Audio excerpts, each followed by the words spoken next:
in case I could enlighten you, things that you haven't heard before. No. Thanks, Angela. It's like another best man. Yeah, another best man. We always knew you'd be a doctor, Saul. As a little boy, you would search out flesh. And anyone dressing you would attract you like a magnet. Anyone dressing, sorry, would attract you like a magnet. We had to lock the door against you to get dressed. It's true. On the left. That's awesome. Remember it? Even arms were flesh. Mind you, you only ever wore your pants and nothing else if you could help it. So what's with that? Too much information. I'm so glad that you've grown out of the habit of jumping on my poor son's back and wrestling him.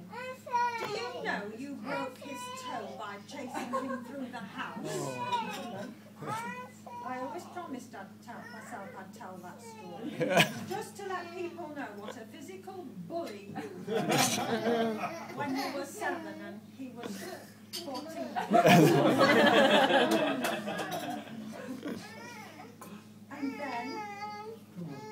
And then you grew, and your cuddle blanket stayed in a drawer instead of being taken downstairs.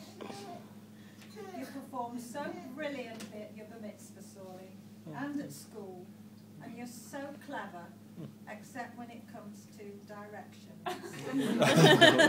Do you still get lost crossing the road?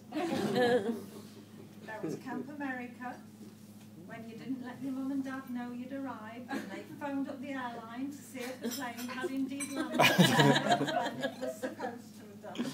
Yeah? And then university. Grandma loved your letters. We all did, especially when they were sent in not at this address envelopes.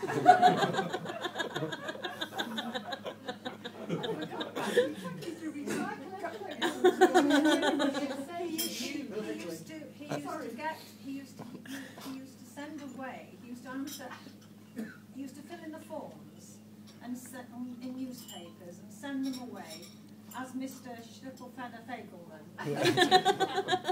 And then he would get a letter back to Mr. Schlüpfelfeder Fagelman, and he'd put his letter inside it and say, not at this address, try and give us the Leicester address to Leicester, and we got the letter. Was it Johnny Zlatner who taught you to sleep on the floor, or did you teach him? As a Bangwean student, this child is standing on it. So, our nephew, the doctor, what happened next?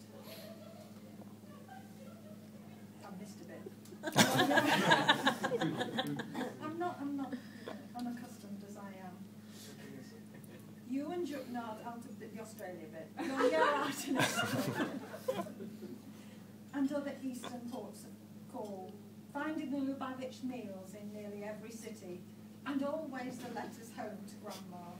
She loved you keeping in touch with her, and treasured your presence of frogs. In jokes, aren't they really? Sorry.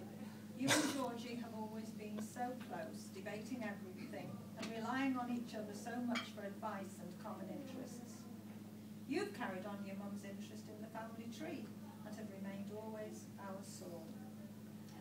Just before I finish, I have to say a few words about the Kaufman family. Rocky and David will agree with me. Susie and David, with Saul and Georgie, are the kindest, most generous, hospitable, and wonderful people we know. And I can tell you would say things like that. I couldn't have invited you. All of a sudden she's becoming focused. I know we're prejudiced, but it's not just but all our family here tonight agree with me. We love you all. And then there's 2 blank pages of it.